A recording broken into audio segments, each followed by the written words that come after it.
안녕하세요. 잘 주무셨어요? 저도 어제 말씀 끝나고 들어가지고 오늘 말씀 설교 노트 한번 다 훑어보고 샤워하고 나서 딱 누웠는데 아침이더라고요. 되게 푹 잔 것 같습니다. 어제 이제 교제란 무엇인가에 대해서 교제에 대한 전반적인 내용을 다 좀 다뤘었는데 이번 시간에는 하나님과의 교제에 대해서 살펴보려고 해요.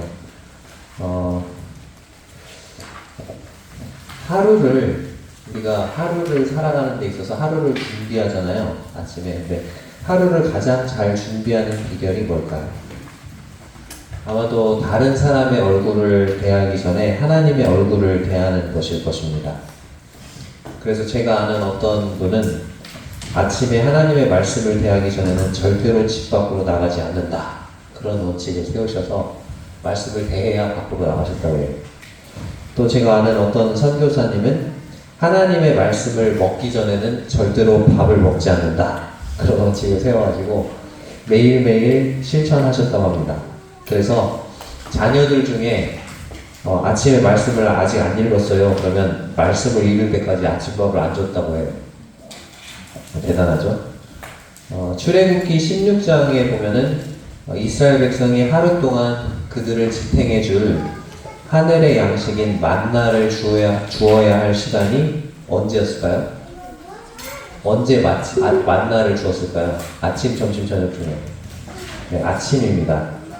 출애굽기 16장 21절에 이렇게 나와 있어요. 무리가 아침마다 각 사람이 먹을 만큼만 거두었고 햇볕이 뜨겁게 쬐면 그것이 쓰러졌더라. 이렇게 말씀하고 있습니다. 그리고 우리 주님이 지상에 계실 때 아버지와 단둘이 조용한 시간을 가지셨던 시간도 아침이었습니다. 마가복음 1장 35절에서는 새벽 아직도 밝기 전에 예수께서 일어나다가 한적한 곳으로 가사 거기서 기도하시니라. 이렇게 되어 있습니다. 따라서 하루 일과를 가장 잘 시작하는 것은 하나님과 함께 시간을 보내는 것입니다. 사도행전 13장 22절에 보면은 하나님께서 다윗 왕에 대해서 이렇게 말씀하세요. 내가 이새의 아들 다윗을 만나니 내 마음에, 그 전에 우리가 사용하던 성경에서 개역 한글성에서는 내 마음에 합한 사람이라, 지금 우리가 가지고 있는 개역개정에서는 내 마음에 맞는 사람이라. 다윗이 하나님의 마음에 맞는 사람이 되고 또 하나님의 뜻을 이루는데 크게 쓰임을 받을 수 있었던 것은 그가 하나님과 깊은 교제를 가졌기 때문입니다. 다윗이 어떻게 하나님과 깊은 교제를 가졌을까요? 먼저 시편 5편 3절을 찾아보겠습니다. 시편 5편 3절입니다.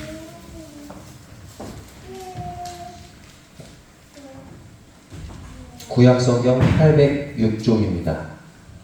시편 5편 3절 같이 한번 읽어볼까요? 시작.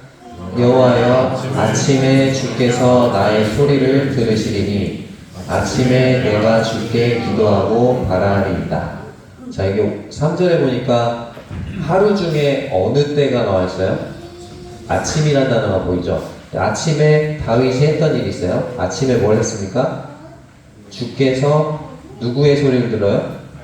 나의 소리를 들어요. 내가 하는 말소리를 하나님이 들으셔야 된다는 거죠. 들으셨다는 거죠. 그럼 하나님이 내가 하는 소리를 들으려면 내가 하나님께 뭔가 말씀을 드려야 되겠죠. 하나님께 말씀드리는 것을 뭐라고 하죠? 기도라고 하죠. 그 뒤에 나옵니다. 나의 소리를 들으시니 아침에 내가 주께 뭘 한다고요? 네, 기도하고 이렇게 나와 있습니다. 그러니까 즉 아침에 다윗이 무슨 일을 했느냐? 아침에 다윗이 하나님께 기도했다는 거예요. 하나님께 자신의 상황을 말씀드리고 하나님과 대화를 한 거죠. 자, 그 다음에 또 아침에 또 다윗이 했던 일이 나와 있어요. 시편 143편을 보겠습니다. 시편 143편 8절입니다. 구약성경 906쪽입니다. 시편 143편 8절입니다.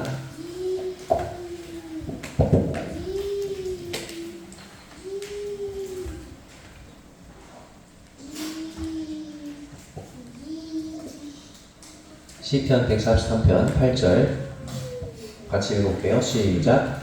아침에 나로 하여금 주의 임자한 말씀을 듣게 하소서. 내가 주를 의뢰함이니이다. 내가 다닐 길을 알게 하소서. 내가 내 영혼을 주께 드림이니이다. 자, 여기도 지금 하루 중에 아침이라는 단어가 나오죠. 자, 아침에 다윗이 했던 또 한 가지 일이 있어요. 뭡니까? 아침에 나로 하여금 뭘 듣게 하소서라고 말하고 있어요?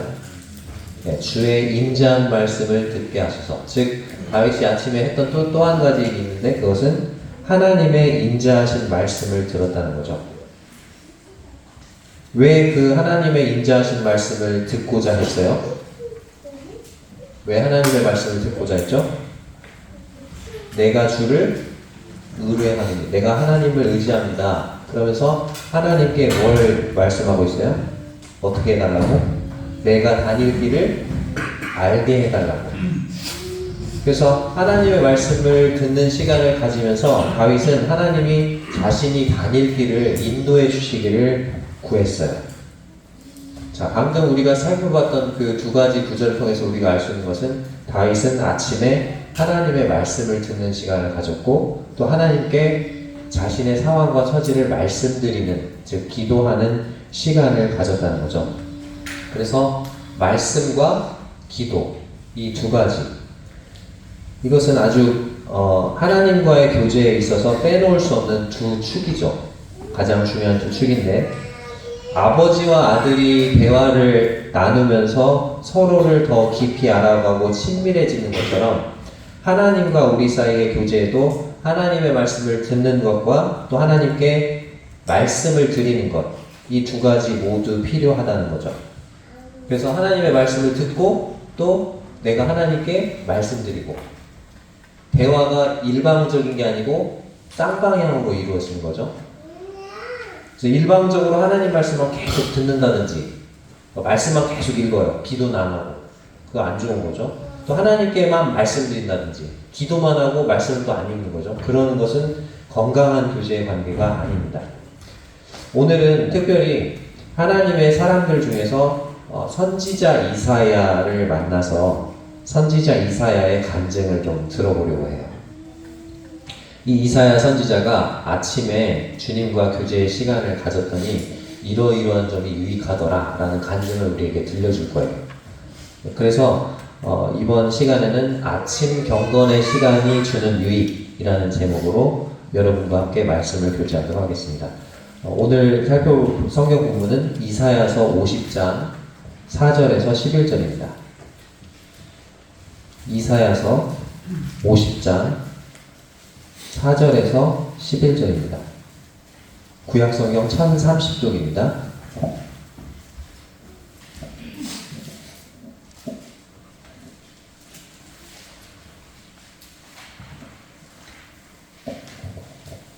이사야서 50장 4절에서 11절 같이 한번 교독해 볼게요. 이사야서 50장 4절에서 11절 제가 먼저 4절 읽고 여러분이 5절 읽고 그렇게 교독하도록 하겠습니다.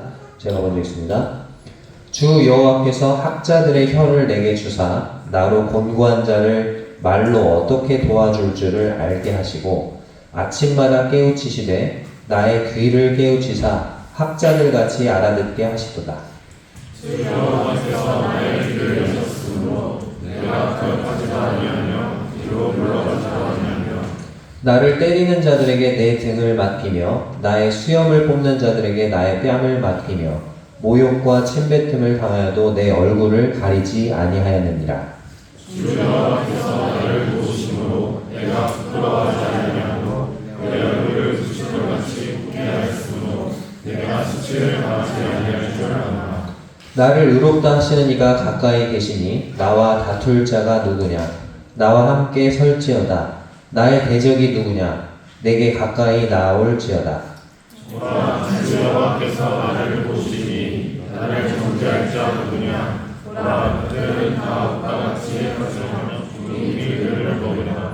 너희 중에 여호와를 경외하며 그의 종의 목소리를 청종하는 자가 누구냐?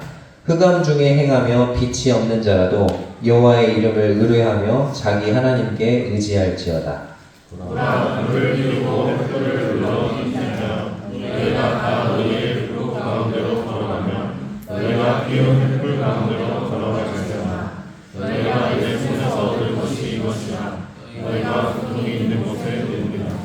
네. 선지자 이사야가 아침에 일어나서 맨 처음에 한 일이 무엇이었을까요?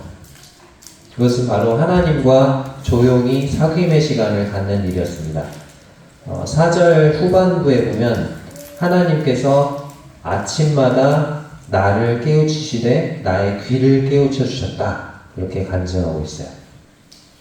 아침마다 하나님의 말씀을 통해서 하나님의 음성을 듣고 또 하나님의 뜻을 배우는 것, 그것이 아침마다 선지자 이사야가 했던 일이었습니다. 그 결과 선지자 이사야는 4가지 유익을 얻게 되었다. 그렇게 고백하고 있습니다. 마찬가지로 우리도 매일 아침 하나님의 말씀을 대하고 또 하나님과 조용한 시간을 갖게 될 때 선지자 이사야가 얻었던 유익을 똑같이 얻을 수 있을 것입니다. 그렇다면 아침 경건의 시간이 주는 유익 4가지는 무엇일까요? 먼저 첫 번째, 4절에서 보는 것처럼 곤고한 자를 격려할 지혜를 얻게 된다는 것입니다. 자, 4절을 보면 4절 주 여호와께서 무엇을 내게 주사라고 되어 있습니까? 네, 대답을 빨리빨리 하셔야 말씀이 빨리 끝납니다. 자, 무엇을 내게 주셨다고요? 네, 학자들의 혀를 내게 주셨다. 하나님께서 선지자 이사야에게 학자들의 혀를 주셨다고 말하고 있습니다. 자, 학자들 얼마나 말을 잘해요. 어려운 상황에서도 막힘이 없이 술술 또 경우에 합당한 말을 조리 있고 재치 있게 말하는 사람들이 학자들이죠. 그런데 그렇게 학자들처럼 말할 수 있는 혀를 하나님께서 나에게 주셨다. 그렇게 선지자 이사야가 말하고 있습니다. 그런데 그런 학자들의 혀를 나에게 주시는 이유가 뭐예요? 그 혀로 뭘 하라고요? 여기 보니까 혀를 내게 주셔서 어떻게 하라고요? 나로 곤고한 자, 즉 삶의 어려움에 지쳐있는 사람들을 말로 어떻게 도와줄 줄을 알게 하셨다고 말하고 있습니다. 우리 주위에는 삶에 찌들고 지치고 고달파서 위로와 격려가 필요한 사람들이 많이 있습니다. 그런데 정작 그런 사람들을 만났을 때 우리는 무슨 말로 이 위로를 해줘야 될지 잘 모릅니다. 그런데 하나님께서는 그런 상황에서 그런 사람들을 진정으로 도와줄 수 있는, 그들에게 희망과 용기를 줄 수 있는 말을 해줄 수 있는 학자들의 혀를 나에게 주시는 것입니다. 어떻게 이런 곤고한 자를 말로 도와줄 수 있는 학자들의 혀를 지닐 수 있을까요?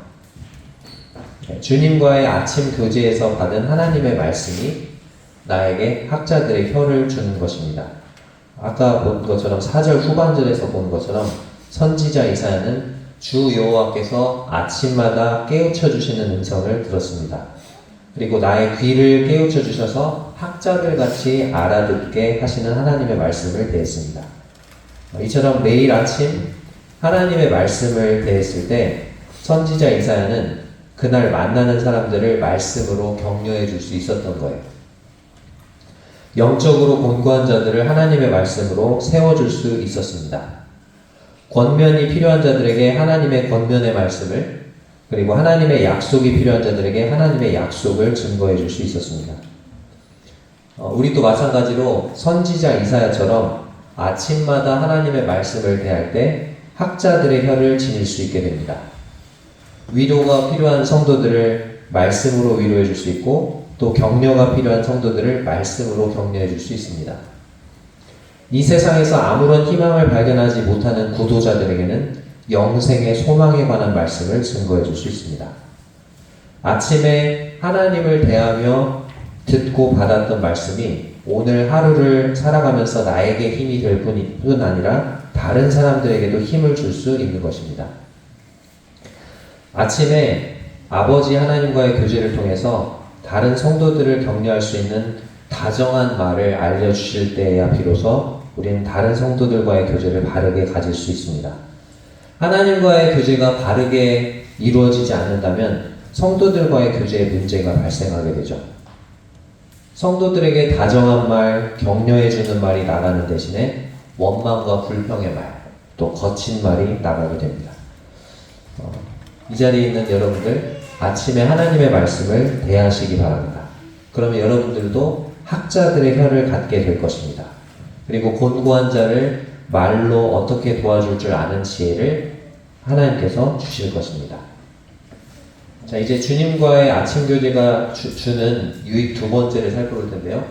주님과의 아침 교제가 주는 유익 두 번째는 하나님의 뜻에 더 잘 순종할 수 있다는 것입니다. 5절과 6절에 나와 있는데요. 자, 5절을 먼저 읽어보면 주 여호와께서 나의 귀를 여셨으므로 내가 거역하지도 아니하며 뒤로 물러가지도 아니하며 이렇게 나와 있어요. 선지자 이사야가 거역하지도 않고 뒤로 물러가지도 않았다. 그렇게 할 수 있었던 이유가 뭐죠? 그 이유가 맨 처음에 나와 있죠. 주 여호와께서 나의 귀를 뭐했기 때문에? 여셨기 때문에. 하나님께서 나의 귀를 열어주셨는데 내가 어찌 거역할 수 있겠는가? 내가 어찌 뒤로 물러가겠는가 하는 것입니다. 하나님과의 아침 교제를 통해서 내 귀를 열어서 하나님의 음성을 듣게 하시고 하나님이 기뻐하시는 그런 온전하신 뜻이 무엇인지 이렇게 깨닫게 되었기 때문에 내가 그 뜻에 순종하게 되었다는 것이죠.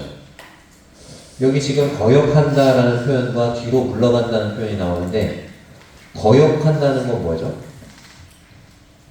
해라 그랬는데 안 하는 거죠. 하지 말아라 그랬는데 하는 거죠. 이렇게 해라 그랬는데 저렇게 하고 저렇게 해라 그랬는데 이렇게 하는 거. 이게 거역하는 거죠. 자, 그럼 뒤로 물러가는 건 뭘까요? 이거는 순종의 시기와 관계가 있습니다. 지금 해, 지금 순종해 라고 했는데 지금은 아니고요. 나중에 좀 순종할게요. 그래서 한 걸음 뒤로 물러나는 거예요. 순종의 시기를 어떻게 해요? 뒤로 미루는 거죠. 그게 뒤로 물러나는 겁니다. 자, 근데 주님과 아침 교제를 매일 갖는 사람은 하나님의 음성을 매일 듣겠죠. 하나님의 음성을 매일 듣기 때문에 거역하거나 뒤로 물러갈 수 있을까요? 없을까요? 없어요. 왜요? 거역하거나 뒤로 물러나잖아요. 근데 매일 아침 하나님과 교제를 가지면서 음성을 듣잖아요. 하나님이 그 순종할 때까지 계속 말씀하세요. 음성을 들려주세요. 그렇기 때문에 거역하거나 뒤로 물러가면서 이렇게 계속 버티잖아요. 그러면 계속해서 하나님이 그 말씀을 계속 보여줘요. 순종할 때까지. 그래서 마음이 괴로워가지고 하나님 음성에 순종하지 않고는 못 베기게 됩니다. 이사야는 주님과의 아침 교제를 통해서 하나님의 뜻에 더 잘 순종하게 되었다고 고백하고 있습니다. 내가 거역하지도 않았고 뒤로 물러가지도 않았다. 자, 그러면서 어디까지 순종했다고 말하고 있습니까? 6절에 내가 어디까지 순종했다고 말하고 있어요? 6절 나를 때리는 자들에게 내 등을 맡기며 나의 수염을 뽑는 자들에게 나의 뺨을 맡기며 모욕과 침뱉음을 당하여도 내 얼굴을 가리지 아니하였느니라. 하나님의 뜻에 순종하는 것이 이와 같은 고난의 길이라 할지라도 참고 견딜 수 있게 되었다고 고백하고 있습니다. 이사야가 하나님의 말씀을 백성들에게 전하라 그런 명령에 순종했을 때 이사야를 핍박하고 이사야에게 수치와 모욕을 주었던 사람들이 있었습니다. 하나님의 말씀을 대하지 않고는 이와 같은 수치와 모욕을 참을 수가 없겠죠. 보통 사람이라면 내가 당한 그대로 갚아주고 싶은 마음이 들 것입니다. 근데 어디서 그런 수욕을 참을 수 있는 힘이 나왔을까요? 주 여호와께서 나의 귀를 여셨으므로 가능했던 거죠. 매일 아침 대했던 하나님의 음성, 그 하나님의 말씀이 그러한 모욕과 수치를 참을 수 있는 힘을 이사야에게 줬던 거죠. 하나님이 이사야에게 말씀하십니다. 이사야야, 너는 저 불순종하는 백성들에게 내 말을 전해라. 그러나 그들은 듣지 않을 거야. 근데 듣지 않아도 전해. 그들은 들어도 깨닫지 못할 것이고 보아도 알지 못할 거야. 그래도 전해. 그렇게 하나님 말씀하세요. 그러니까 이사야는 어떻게 보면은 도무지 열매를 기대할 수 없는 아무런 열매가 보이지 않는 사역으로 부르심을 입었던 거죠. 이사야가 하나님께 물어요. 하나님, 제가 언제까지 이 일을 해야 합니까? 하나님이 대답하시죠. 성읍들이 황폐하게 되고 이 백성들이 포로로 끌려갈 때까지 그렇게 해라. 이사야가 물어봐요, 하나님께. 하나님 말씀을 전하다가 그들이 나를 때리면 어떻게 해야 됩니까? 네 등을 맡겨라. 제 수염을 뽑으면 어떻게 해야 되죠? 네 뺨을 맡겨라. 그들이 저에게 모욕을 주고 침을 뱉으면 어떻게 해야 합니까? 내 얼굴을 가리지 마라.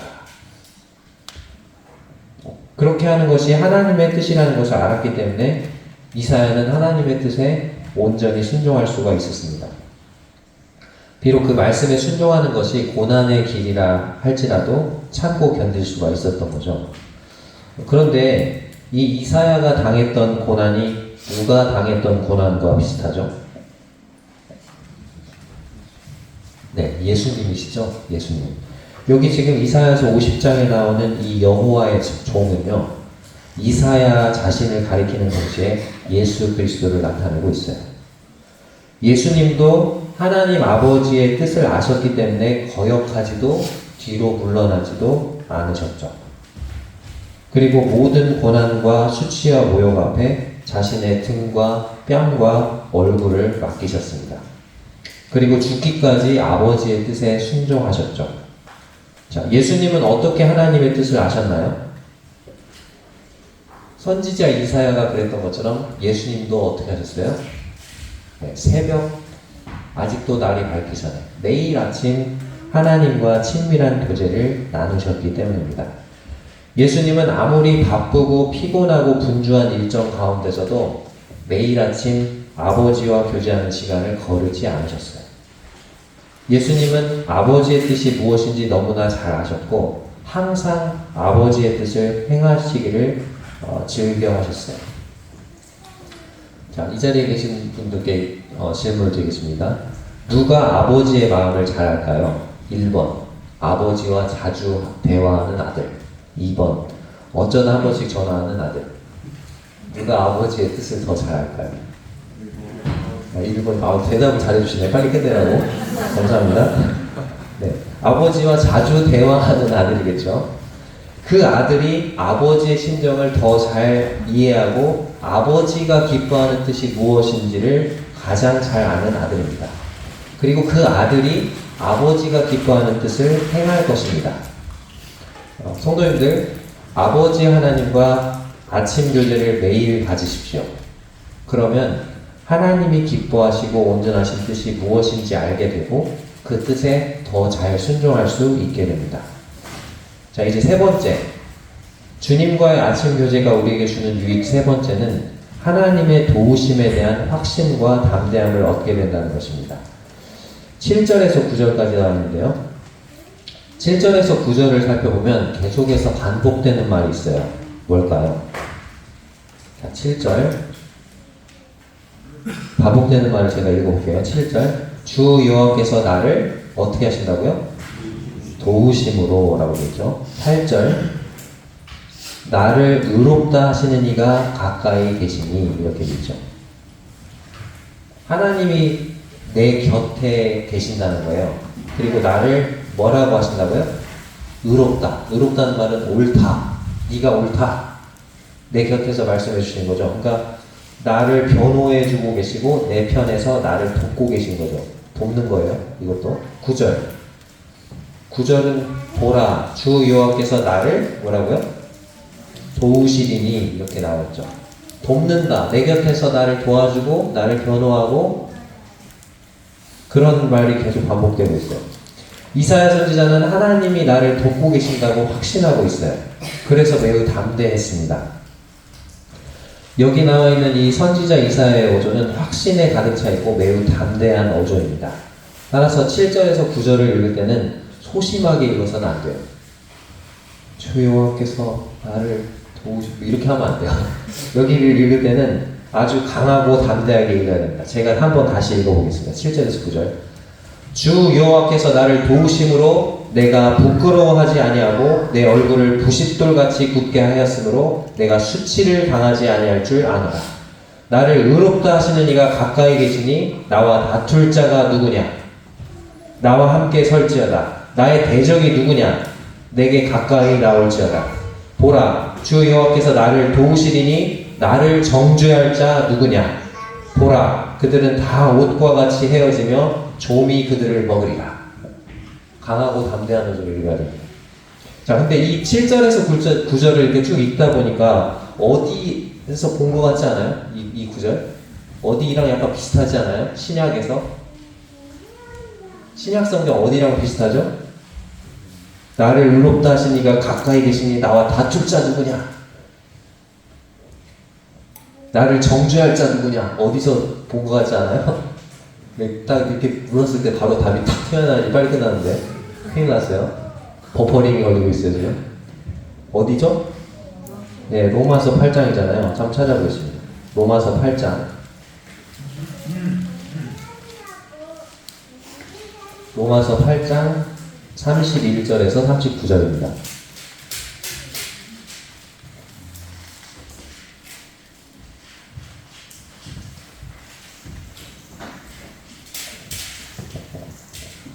로마서 8장 31절에서 39절. 자, 지금 읽을 텐데요. 교독하겠습니다. 교독할 텐데, 아까 그 선지자 이사야의 담대한 그 어조로 읽어보겠습니다. 31절에서 39절. 왜냐면 똑같은 말이거든요. 똑같은 확신과 약속이거든요. 31절부터 39절까지 제가 먼저 읽습니다. 그런즉 이 일에 대하여 우리가 무슨 말 하리요? 만일 하나님이 우리를 위하시면 누가 우리를 대적하리요? 자기 아들을 아끼지 아니하시고 우리 모든 사람을 위하여 내주시니가 저희가 아들과 함께 모든 것을 우리에게 주시지 아니하느냐. 누가 능히 하나님께서 택하신 자들을 고발하리요? 의롭다 하신 이는 하나님이시니 누가 전대하리요? 죽으실 뿐 아니라 다시 살아나신 이는 그리스도 예수시니 그는 하나님 우편에 계신 자요 우리를 위하여 간구하시는 자시니라. 누가 우리를 그리스도의 사랑에서 끊으리요? 환난이나 곤고나 박해나 기근이나 적신이나 위험이나 칼이랴. 기록된 바 우리가 종일 주를 위하여 죽임을 당하게 되며 그날 나를 양같이 여김을 받았나이다. 그러나 이 모든 일에 우리를 사랑하시는 이로 말미암아 우리가 넉넉히 이기느니라. 내가 확신하노니 사망이나 생명이나 천사들이나 권세자들이나 현재인이나 장래인이나 능력이나 높음이나 깊음이나 다른 어떤 피조물이라도 우리를 우리 주 그리스도 예수 안에 있는 하나님의 사랑에서 끊을 수 없으리라. 네. 확신 있는 강한 그런 담대한 어조로 읽어야 되죠. 이 부분. 하나님이 내 편이신데 감히 누구와 나를 대적하겠는가. 지금 법정 같은 느낌으로 얘기를 하고 있어요. 그 법정에서 재판장이 누구예요? 하나님이시죠. 근데 그 재판장이신 하나님이 나를 의롭다. 의롭다는 말은 법정 용어로 죄가 없다는 거예요. 무죄. 무죄. 땅. 그죠? 무죄 판결을 내렸는데 누가 죄인이에요. 이렇게 고발할 수가 있겠느냐는 거죠. 그리고 그 하나님의 법정에서 재판장이 하나님이시고 나를 변호해준 변호인이 누구예요? 예수님이 변호인이에요. 나의 변호사. 예수님만큼 든든한 변호사가 어디 있어요? 나를 위해 죽어줄 수 있는 변호인이 어디 있어요? 그리고 예수님이 사탄이 우리를 정죄할 때 예수님이 자신의 손과 발의 못자국을 가지고 우리 변호하시죠. 제 손에 보면 여기 지금 제가 오토바이에 치여가지고 4살인가 5살 때 어릴 때 아까 꼬마들 막 돌아다니는데 그 아이 그런 정도 작을 때 지나가는 오토바이 치여가지고 오토바이 바퀴 있죠. 바퀴 살이 여기 착 들어갔어요. 아주 한 1cm 깊이로 패연 날인가? 여기 막 꿰맸거든요. 여기 흉터가 있는데 우리가 영광의 부활의 몸으로 부활하게 될 때 제 이 흉터가 있는 채로 부활할까요? 없어질까요? 있을까요? 없을까요? 없을 거예요. 온전한 몸으로 부활할 거예요. 지체장애가 있는 성도님들 혹시 다리가 뭐 불구가 됐거나 그렇게 없으신 분들, 다리가 지체장애를 앓고 계신 분들이 나중에 영광의 몸을 부활할 때 지체를 장애를 가지고 부활할까요? 완전한 몸으로 부활할까요? 네, 완전하고 온전한 몸으로 부활할 거예요. 아무 상처나 흉터 이런 게 없는 채로 부활할 거예요. 근데 유일하게 흉터를, 상처의 흔적을 가지고 부활하신 분이 계세요. 그게 누구죠? 예수님이십니다. 왜? 왜 그분은 그 고난과 어떻게 보면 수치와 부끄러움의 흔적인 그 십자가의 흔적을 지니고 부활하셨을까요? 왜? 우리를 변호하시기 위해서, 우리를 사랑하셨다는 그 사랑의 흔적이기 때문에 그래요. 사탄이 우리를 정죄할 때마다 예수님이 우리를 변호하시죠. 하나님 우편에서. 그래서 제 손과 발의 볼자국을 증거로 제시합니다. 지금 사탄이 지금 정죄하는 저 죄는 이미 제가 다 받았습니다. 그 죄에 대한 형벌을 제가 다 받았습니다. 그렇기 때문에 이 사탄이 정죄하는 죄값은 이미 다 처벌이 끝났습니다. 그러면 재판장이신 하나님이 그것을 듣고 원고인 그 사탄의 말을 기각한다. 이렇게 되는 거죠. 그렇죠? 하나님이 내 편이신데 감히 누가 나를 대적하겠는가? 누가 능히 나를 고발하겠는가? 의롭다 하신 분이 하나님이신데 누가 정죄하겠는가? 누가 나를 그리스도의 사랑에서 끊을 수 있겠는가? 아무것도 우리를 우리 주 그리스도 예수 안에 있는 하나님의 사랑에서 끊을 수 없다. 선지자 이사야가 자신을 도우시는 하나님을 확신하는 가운데 담대했던 것처럼 우리도 역시 또한 이 말씀을 통해서 확신과 담대함을 가질 수 있는 거죠. 이 확신과 담대함이 우리 자신에게서 스스로부터 오는 건가요? 어디서 오죠? 이 확신과 담대함이? 하나님의 말씀에서 오는 거잖아요. 하나님 말씀을 읽으면서 아 그래. 그래서 확신과 담대함과 용기를 갖게 되는 거잖아요. 이와 같은 확신과 담대함 속에서 하루를 시작하고 싶지 않으십니까? 그렇다면 주님과 아침 교제를 가지십시오. 주님과의 아침 교제 속에서 주님이 우리에게 주신 놀라운 약속들을 발견하시기 바랍니다. 그런 다음 그 놀라운 하나님의 약속의 말씀을 가지고 담대히 세상으로 나아가시기 바랍니다. 그럴 때 우리는 말씀으로 인한 확신과 담대함 속에서 하루를 시작할 수가 있습니다. 이제 마지막으로 네 번째, 주님과의 아침 교제가 주는 네 번째 유익은 하나님의 인도하심을 받을 수 있다는 것입니다. 본문으로 돌아가서 10절과 11절을 읽어보겠습니다. 이사야서 50장 10절과 11절입니다.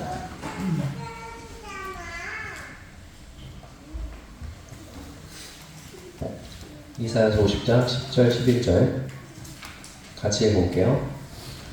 구약성경 1030쪽 시작. 너희 중에 여호와를 경외하며 그의 종의 목소리를 청조하는 자가 누구냐? 흑암 중에 행하여 빛이 없는 자라도 여호와의 이름을 의뢰하며 자기 하나님께 의지할지어다. 보라, 불을 피우고 횃불을 둘러 띈 자여, 너희가 다 너희의 불꽃 가운데로 걸어가며 너희가 피운 횃불 가운데로 걸어갈지어다. 너희가 내 손에서 얻을 것이 이것이라. 너희가 고통이 있는 곳에 누우리라. 10절과 11절에는 두 가지 부류의 사람을 대조하고 있어요. 10절에 나오는 사람은 하나님의 이름을 의뢰하는 사람, 하나님께 의지하는 사람, 흑암 중에 빛이 없는 그 중에서 빛이 없지만 하나님을 의뢰하는 사람. 자, 예를 들어볼게요. 제가 눈이 어두워서 앞을 못 봐요. 그래서 앞을 못 보니까 온 사방이 다 캄캄하겠죠. 그래서 내가 누군가 의지할 사람이 필요해. 그래서 내 손을 잡고 내 길을 인도해달라고 옆 사람에게 부탁을 했어요. 그래서 그리고 그 사람의 손을 잡았어요. 그리고 이제 그 사람 손을 잡고 의지하고 걷는데 제가 손을 잡은 그 사람이 누군가 봤더니 하나님이세요. 자, 그렇다면 나의 이 걸음이 안전할까요? 불안전할까요? 안전하겠죠. 위험하지 않겠죠. 흑암 중에 행해서 빛이 없는 자라도 하나님의 이름을 의뢰하며 하나님께 의지한다면 하나님이 그의 빛이 되어주시는 거죠.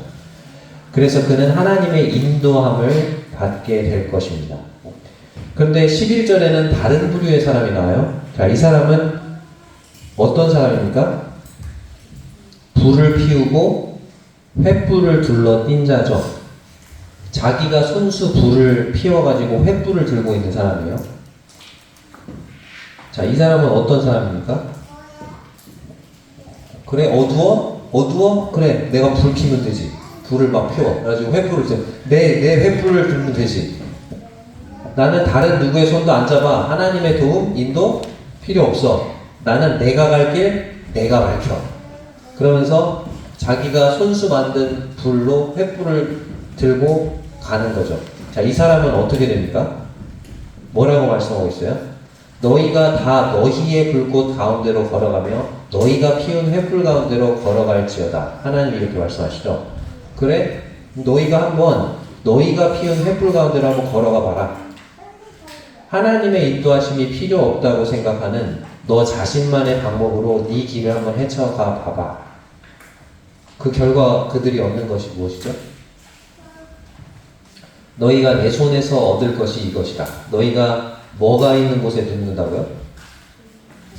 네, 고통이 있는 곳에 누우리라. 하나님의 말씀을 의지해서 하나님의 인도하심을 구하지 않고 자신만의 방법으로 이 세상을 헤쳐나가면서 자기의 길을 가는 사람의 결말이 무엇입니까? 고통이라고 말씀하고 있어요. 그 사람은 고통이 있는 곳에 눕게 될 거다. 이렇게 하나님께서 말씀하고 계세요. 자, 이와 같은 불행한 결말을 보지 않기 위해서 우리가 해야 할 일은 무엇일까요? 겸손히 하나님의 인도하심을 구하는 것입니다. 그러기 위해서 우리가 해야 할 일은 아침마다 하나님의 말씀을 대하는 거예요. 하나님의 말씀을 대하지 않고 하루를 시작하겠다. 그런 것은 마치 내가 손수 불을 피워서 횃불을 들고 오늘 하루를 한번 헤쳐나가 보겠다. 이 암흑과 같은 세상을 한번 내가 만든 횃불로 헤쳐가 보겠다 하는 것과 똑같은 것입니다. 말씀을 대하지 않고 하루를 보내게 될 때 우리는 얼마나 많은 실패를 경험하게 되고 고통을 겪게 됩니까? 그러나 하나님의 말씀을 의지해서 하루를 시작할 때 그 말씀은 우리의 삶을 안전한 길로 인도해 주십니다. 그 강의 노트에 제가 경건의 시간을 갖는 구체적인 방법을 거기다가 제목을 달아놨죠.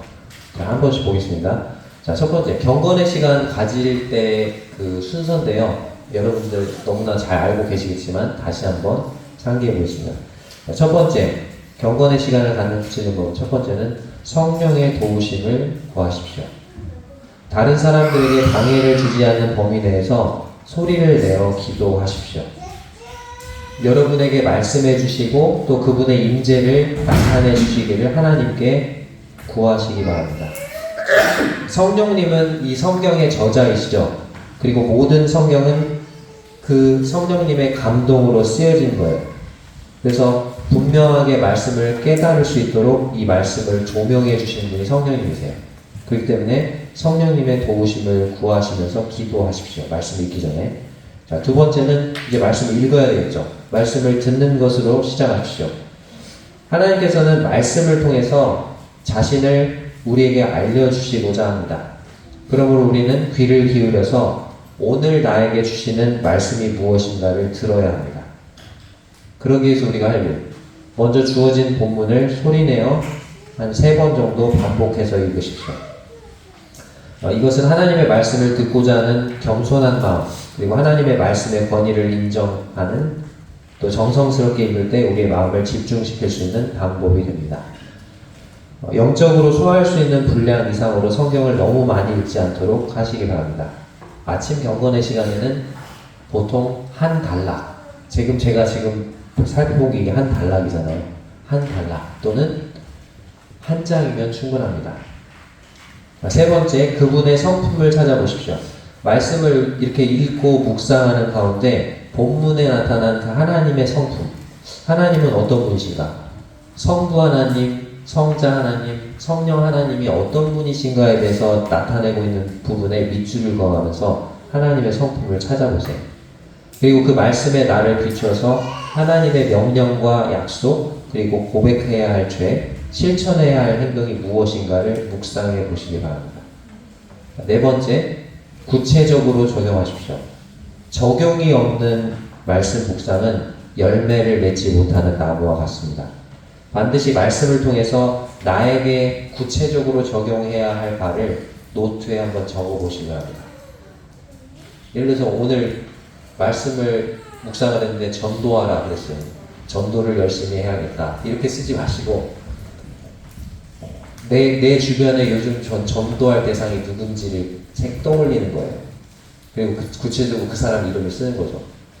구체적으로 누구누구님을 언제 어떻게 만나서 그 사람에게 뭐 전도지를 전달해 줘야 되겠다. 아니면 그분을 우리 교회 뭐 연대기 성경 공부반으로 인도해야 되겠다. 약속 시간을 잡아서 같이 뭐 저녁 식사를 하면서 소개해야 되겠다. 라든지 그렇게 구체적으로 적용할 부분을 쓰시기 바랍니다. 다섯 번째, 말씀의 결과를 가지고 기도하십시오. 오늘 하나님께서 그 주신 말씀에 순종할 수 있도록 하나님의 도우심을 구하는 기도를 하시기 바랍니다. 그 다음에 여섯 번째, 이루신 말씀을 서로 나누십시오. 이 말은 뭐냐면 내가 아까 뭐뭐 해야지 라고 구체적으로 적용할 거를 썼잖아요. 그것을 이제 어떻게 해요? 적용을 해요. 하고 거기에 대해서 그 적용한 부분들을 이렇게 했더니 하나님이 이렇게 해주셨어요. 그것을 다른 형제자매님들과 간증하는 거죠. 그래서 나에게 말씀하시고 또 약속하신 바를 신실하게 성취하시는 주님, 또 나의 어려움에 개입하시고 위로하시고 격려하시고 소망을 주시는 주님을 여러 다른 형제자매님들에게 간증하는 거죠. 그렇게 될 때 그 간증을 통해서 하나님 이렇게 해주셨네. 나만 기쁜 게 아니고 그것을 듣는 성도들도 기쁨을 누리게 되고 주님을 인정하고 영광을 돌리게 되는 거죠. 우리 어제 초대교회 성도들이 하나님을 찬미했다고 했잖아요. 그렇게 하나님께 영광을 돌리는 간증하는 시간을 가지시기 바랍니다. 올포드라는 사람이 이렇게 말했대요. 하나님과 시간을 보내는 경건의 시간은 영적인 성숙의 필수 불가결한 요소이자 신앙생활의 성패 여부를 보여주는 가늠쇠이다. 당신은 날마다 하나님과 만날 약속을 했는가? 당신은 그 시간을 충실히 지키고 있는가? 당신은 하나님과 만나는 시간이 없이도 영적인 생활에서 승리할 수 있다고 생각하는가? 불가능할 것이다. 이렇게 말했어요. 이번 시간 말씀을 정리해 보겠습니다. 하루를 가장 잘 시작하는 비결이 무엇입니까? 사람의 얼굴을 대하기 전에 하나님의 얼굴을 대하는 것입니다. 선지자 이사야처럼 아침에 주님과 교제하는 시간을 가지시기 바랍니다. 그럴 때 우리는 네 가지 유익을 얻죠. 첫 번째 유익이 뭡니까? 곤고한 자를 격려할 지혜를 얻게 됩니다. 두 번째, 하나님의 뜻에 더 잘 순종할 수 있게 됩니다. 세 번째, 하나님의 도우심에 대한 확신과 담대함을 얻게 됩니다. 네 번째는요, 하나님의 인도하심을 받게 됩니다. 이 자리에 계신 성도님들이 매일 아침 하나님과 친밀한 교제 가운데 거하셔서 이와 같은 이 네 가지 유익들을 모두 다 풍성히 누리시는 여러분들이 되시기를 간절히 바랍니다. 이상으로 말씀을 마치겠습니다. 감사합니다.